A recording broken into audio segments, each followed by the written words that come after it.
This is the most beautiful acoustic guitar you have ever seen. A Gibson Custom Shop SJ-200. What's it worth? It's inexpensive. There are moments on Pawn Stars when the cameras keep rolling, the lights stay exactly where they are, and yet everything in the room changes. This is one of those moments. A wooden case is carried through the front door of the gold and silver pawn shop in Las Vegas, and inside it is something that will stop Rick Harrison cold. Not a car. Not a coin. Not gold. A guitar. And not just any guitar. A guitar that once belonged to a man who helped define the sound of an entire generation. By the time this deal is done, Rick Harrison will have handed over $85,000 in cash for a single acoustic instrument. But the real story here isn't the price tag. It's what happens to a man who has spent his entire career refusing to get emotional about money, the moment he realizes he's not just buying an object. He's buying a piece of history that talks back. So how did one guitar case, carried through a pawn shop door in Las Vegas, turn into one of the most talked about deals in the show's history? And why did it hit different for Rick than almost anything else that's ever crossed his counter? Stick around, because by the end of this video you'll understand exactly why this particular sale still gets brought up years later, and why even the toughest negotiator in reality television forgot how to negotiate. Let's start with the guitar itself, because to understand why this moment mattered, you have to understand what was actually sitting on that counter. The instrument in question is a Gibson SJ-200, and if you know anything about acoustic guitars, that name alone should make you sit up straight. Gibson first rolled out the SJ-200 in 1938, and from the moment it hit the market, it was built to be different. This wasn't a working man's guitar. It wasn't meant for the garage or the campfire. It was Gibson's flagship, the most expensive, most elaborately built acoustic guitar the company had ever produced. Oversized body, rich deep tone, ornate inlay work, the whole package screamed one thing: this is the best we know how to make. For 3 years, Gibson built these guitars in relatively small numbers, refining a design that would eventually be picked up by everyone from country legends to rock icons. And then, almost as quickly as it appeared, the SJ-200 vanished. On December 7, 1941, the United States was pulled into World War II, and practically overnight, American manufacturing turned its attention to the war effort. Factories that once built guitars started building things the military needed. Gibson was no exception. Instrument production slowed to a crawl and eventually stopped almost entirely as the company shifted its resources toward the war.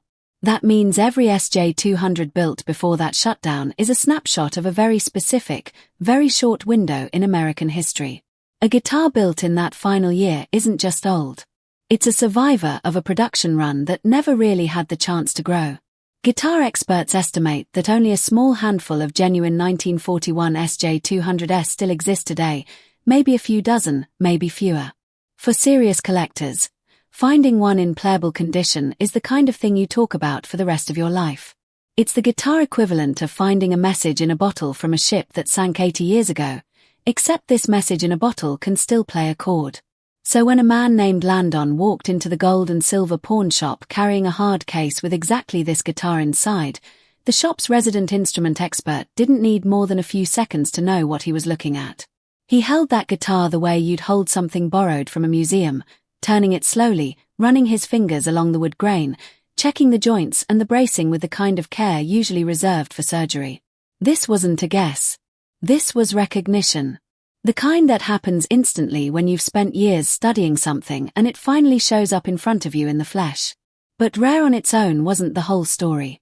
What turned this from a valuable vintage instrument into something almost impossible to put a price on was who had owned it before Landon. This particular SJ-200 once belonged to Stephen Stills. If that name doesn't immediately mean anything to you, here's the short version. Stephen Stills co-founded Buffalo Springfield, one of the defining bands of the 1960s folk rock scene. After that, he became one quarter of Crosby, Stills, Nash Young, a group whose harmonies and songwriting helped shape what an entire era of music sounded like. Their album Deja Vu, released in 1970, is still widely considered one of the greatest rock records ever made. Stills didn't just participate in that sound, he helped invent it. His resume isn't just impressive, it's historically rare. Stills was inducted into the Rock and Roll Hall of Fame twice on the exact same night, once for his work with Buffalo Springfield and once for Crosby, Stills, Nash and Young. Very few musicians in the history of the genre can say that. It's not just a mark of popularity, it's a mark of someone who fundamentally changed the direction of music more than once. And here's the detail that made this whole moment feel different from a normal pawnshop transaction. Stephen Stills wasn't some long-gone figure from a black and white photograph. He was still alive. Still touring. Still playing music in front of audiences. This wasn't a relic connected to a ghost. It was a living, breathing thread tying the present directly back to one of the most important eras in American music. And Landon didn't just show up with a story. He showed up with proof. Tucked away with the guitar was an original bill of sale, dated back to the guitar's earliest days, tying the instrument directly to Stills and to the recording world he moved through. In the world of collectibles, provenance is everything. A great story without paperwork is just a great story. A great story with a signed, dated bill of sale is something else entirely. It's evidence. It's the difference between rumor and fact. Rick Harrison understood immediately what kind of decision he was about to face. This wasn't a case of squeezing a good deal out of someone desperate for cash. This was a rare instrument, tied to a legendary musician, backed up by real documentation, sitting on his counter, and the seller across from him knew exactly what he had. Now let's talk numbers, because this is where things get genuinely interesting. The shop's guitar expert didn't rush the appraisal. He examined the wood, checked for cracks and repairs, tested the joints, and finally played it, letting the tone ring out across the shop floor the way it would have decades ago in a recording session or a living room somewhere. His conclusion was clear. On its own, stripped of any celebrity history, just as a rare 1941 Gibson SJ-200 in this kind of condition, the guitar was worth somewhere between $75,000 and $90,000. That's before factoring in a single thing about who used to own it. Then came the second half of the valuation, the part that turns a great vintage instrument into something closer to a piece of American cultural history. The Stephen Stills connection alone added another $20,000 to $30,000 on top of that base number. Add it all together, and you're looking at a guitar worth somewhere between $95,000 and $120,000. Let that sink in for a second. A collection of wood, wire, and glue, built by human hands more than 80 years ago, carrying a price tag that rivals a house down payment. That's the strange magic of rarity combined with legacy. It's not really about the materials. It's about everything the object has witnessed. Think about everything this guitar has quietly sat through. It was built while the world was still holding its breath, right before America entered a war that would reshape the rest of the century. It survived decades of storage, decades of handling, decades of being passed from one set of hands to another, all without falling apart, without losing its voice. Guitars like this aren't just instruments anymore by the time they reach a shop counter. They're time capsules that happen to also be able to play a G chord. And that's really the tension sitting underneath every appraisal like this one. How do you put a number on something that isn't really about wood and lacquer anymore? The expert can measure the bracing, check for cracks, examine the finish, and land on a number that makes sense on paper.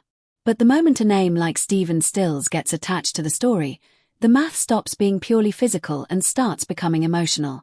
Collectors aren't just buying a guitar at that point. They're buying proximity to a moment in music history they can never actually be part of themselves. Landon's asking price was $110,000, sitting almost perfectly in the middle of the expert's range. It wasn't a stretch. It wasn't a scam. It was fair, and Landon knew it. He wasn't a man walking through the doors in a panic, hoping to unload something before rent was due. He was a serious collector who understood exactly what he was holding and wasn't going to be talked down to nothing. This is usually where Rick Harrison goes to work. Anyone who's watched even a handful of episodes knows the rhythm. Someone names a price, Rick pokes holes in it, questions the condition, questions the paperwork, lowballs an opening offer, and slowly, painfully, the two sides meet somewhere in the middle.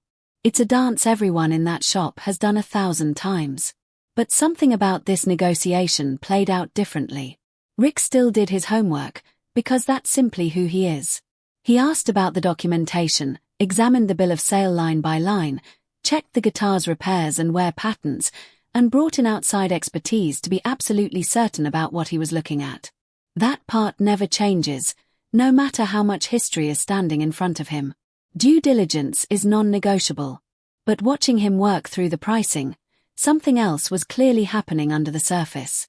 This wasn't a man calmly calculating profit margins on a used car or haggling a stranger down on a gold chain. This felt personal in a way that's rare for him on camera. The opening offer came in low, as it almost always does, but the conversation didn't stay there long. The numbers climbed steadily, 90,000, then closer to Landon's number, until Rick finally landed on $85,000. Landon said yes almost instantly. And in a detail that came out afterward, $85,000 was actually more than the absolute minimum he would have accepted. Neither man walked away feeling like they'd lost. Watch that negotiation closely and you'll notice it doesn't have the usual energy of a porn star's deal. There's no theatrical sigh, no dramatic pause before a lowball number gets thrown out just to see if it sticks. The tone in the room is quieter, more careful, like everyone involved understood they were handling something that deserved a certain amount of respect. Landon wasn't fighting to be believed. Rick wasn't fighting to win. They were both just trying to land on a number that felt honest. But the real story isn't just that Rick paid a fair price for a rare guitar. It's that, for a moment, the businessman took a back seat. Rick Harrison built an empire out of knowing exactly what things are worth and refusing to pay a cent more than necessary. That's the whole formula. That's the show. And yet here, holding an 80-year-old guitar that had been strummed by a man who helped soundtrack an entire generation, something shifted. He wasn't thinking purely in resale value anymore. He was thinking about history sitting in his hands, about the weight of an object that had outlived wars, outlived trends, outlived almost every guitar built alongside it in that same factory in 1941. It's worth remembering, too, that Rick himself has faced real loss in his own life, including the passing of his son. Maybe that's part of why an object connected to legacy, to the idea of something meaningful outliving the person who created it, landed differently for him than a stack of silver or a used pickup truck ever could. We can't know exactly what was going through his mind, but the shift in his energy on screen was obvious to anyone watching.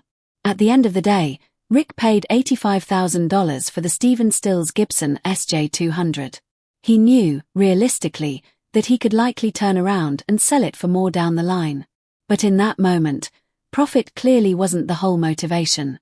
Sometimes the most ruthless negotiator in reality television buys something not because the math works out perfectly, but because some things are worth more than the math. Now, this guitar deal might be the most emotionally loaded purchase in the show's history, but it's far from the only time Rick has pulled out serious cash for something extraordinary. Porn Stars built its reputation on lowball opening offers and hard-nosed haggling, but every so often, an item walks through those doors that flips the entire script, turning Rick from a reseller looking for margin into something closer to a historian who just happens to be standing behind a pawn shop counter. Let's run through a few of the other jaw-dropping, wallet-emptying deals that have gone down at the gold and silver pawn shop over the years.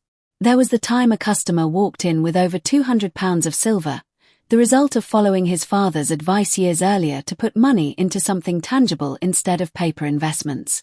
More than a decade later, with silver prices having climbed significantly, that stockpile had turned into a serious payday. Rick didn't waste time. After running the silver through purity tests, drilling into a few bars just to be absolutely certain, he handed over $111,000 for the entire haul. Then there was the 1932 Lincoln Roadster, a car that represented the absolute peak of pre-war American luxury engineering. Powered by a 12-cylinder engine putting out roughly 150 horsepower, this wasn't a car built for the average commuter. It was built for people who wanted speed, comfort, and status all wrapped into one machine, and this particular example had been kept in remarkable condition. Rick paid $95,000 cash for it, and in a twist that could only happen on this show, the seller immediately turned around and used every dollar of that cash to buy gold from the very same shop. One legendary asset traded straight into another, all in a single afternoon. Guitars, it turns out, keep finding their way back into the biggest deals. A 1961 Gibson SG once owned by Mary Ford, the wife and musical partner of guitar legend Les Paul, made its way onto the counter with an original asking price of $250,000. Mary and Les had co-written 16 top 10 hits together in the early 1950s, reshaping what popular music sounded like in the process. After some serious back and forth, Rick negotiated the price down to $90,000, making it, at the time, the single largest guitar purchase of his career. Not every big money story started with someone who knew exactly what they had. One seller walked in with a silver dollar he'd won years earlier in a card game, guessing it might be worth around $20,000. It turned out to be a 1922 high-relief proof dollar, a coin so rare that experts believe only 10 to 12 examples still exist anywhere in the world. After appraisal, the estimated value jumped to somewhere between $50,000 and $100,000. Rick ended up closing that deal at $80,000, turning a lucky poker win into one of the biggest coin purchases in the show's history. Cars kept showing up too. A jet black 1932 custom Ford Roadster, hiding a modern 500 horsepower engine under its vintage body, rolled through the doors with barely any mileage on it. After a tense back-and-forth negotiation, and a little help from a well-known Las Vegas custom car builder who couldn't hide how much he wanted it, Rick closed that deal at $68,250. There was also the time Rick traveled all the way to Atlanta, hunting for something very specific on behalf of a customer. His target was a 1915 Panama Pacific octagonal $50 gold coin, an unusual, instantly recognizable coin minted to commemorate the opening of the Panama Canal. After tracking down two potential options and negotiating carefully, Rick secured one for $67,500, comfortably inside his customer's $70,000 budget. As the show's popularity grew, so did the scale of what walked through those doors. In 2013, Hertz partnered with racing legend Roger Penske to build just 150 performance-tuned Mustangs specifically for their rental fleet, blurring the line between everyday rental car and genuine collector's item. When one of the very first examples ever produced showed up at the shop, Rick brought in a professional NASCAR driver to put it through its paces before committing. Once everything checked out, he closed the deal at $60,000. Presidential history made an appearance too, in the form of a cigar box that once sat on President John F. Kennedy's desk inside the Oval Office, complete with several unsmoked cigars still tucked inside. Given that similar Kennedy memorabilia had sold for well over $500,000 in the past, Rick understood exactly what kind of moment he was dealing with, eventually closing the deal at $60,000. And then there was Vic Flick, a legendary session guitarist responsible for the instantly recognizable guitar riff behind the original James Bond theme, a sound that's defined cinematic tension and cool for more than 60 years. His 1961 Fender Stratocaster had also been used on recordings for major artists throughout his career. There was no need for a long, drawn-out haggle here. Both men understood exactly what was on the table, and they shook hands on $55,000. But for every triumphant six-figure win, the shop has also learned some painful, expensive lessons. Back in the 1970s, when cubic zirconia first started flooding the market, Rick himself admits he got burned early, mistaking the flashy synthetic stones for the real thing more than once, costing the family somewhere close to $30,000 before they learned to verify everything, every single time. Even the next generation wasn't immune, with Corey once buying 6 fake Rolexes in a single week during his early days working the night shift, a rookie mistake that cost around $4,000. Fame doesn't guarantee value holding steady either. Vic Flick's Stratocaster, the same guitar purchased for $55,000, later went to auction and sold for just $25,000, a reminder that a legendary name attached to an object doesn't automatically protect its resale price. Classic cars have bitten back too. A 1964 Austin Healey Sprite looked flawless on the surface, but a supposedly simple dead battery turned into thousands of dollars in repair costs once the truth came out. Even sports memorabilia has burned the shop, including a signed book connected to baseball legend shoeless Joe Jackson that turned out to carry a likely forged signature, and a supposed game-worn uniform tied to Willie Mays that later proved to have no real connection to him at all. Add it all up, and you start to see the real picture behind this shop. For every history-making win like the Stephen Stills guitar, there's a costly reminder sitting somewhere on a losses ledger, proof that even decades of experience can't protect you from every mistake. That's really what makes this business so unpredictable. You can spend 20 years learning how to spot a fake, how to read a seller, how to sniff out a scam from across the counter, and the market can still find a way to humble you. Expertise lowers the odds of getting burned. It never erases them completely. And maybe that's part of why the Stephen Stills guitar stands out the way it does. In a business built on uncertainty, where even seasoned experts get fooled by a convincing signature or a well-told story, this was one of those rare moments where everything lined up. The instrument was real. The paperwork was real. The legacy was real. There was nothing to second guess, nothing hiding underneath the surface waiting to blow up months later at auction. Just a genuinely rare piece of music history, sitting on a counter, waiting for someone who understood exactly what it meant. So where does that leave Pawn Stars today? After more than 20 years on air, the show sits at a genuine crossroads. Its contract with history has wrapped up, and there's no confirmed word yet on new episodes in the original format. Corey has publicly shifted his focus elsewhere, including into podcasting, and even Rick has hinted that playing an exaggerated version of himself for the cameras, episode after episode, year after year, has started to feel like it's run its course. The loss of Richard, known to fans as the Old Man, back in 2018 left a hole in the show's identity that was never fully filled. Add in years of shifting viewer habits, with audiences moving steadily towards streaming and shorter form content, and it's easy to see why a show built on this particular formula might be reaching its natural endpoint. Still, Rick has floated the idea of some kind of reimagined version of the concept down the line, and side projects connected to the shop and its personalities continue to find an audience. Whether that means a true continuation, a spin-off, or simply a quiet fade into reruns, the mark this show has left on reality television, and on the strange, wonderful world of collectibles, is already permanent. So here's the question worth sitting with. Out of every deal this shop has ever made, which one do you think means the most, not in dollars, but in the story behind it?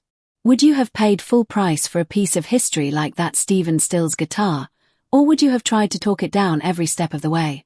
Drop your take in the comments, and if you want more deep dives like this one, make sure you're subscribed, because there are plenty more stories from behind that counter still worth telling.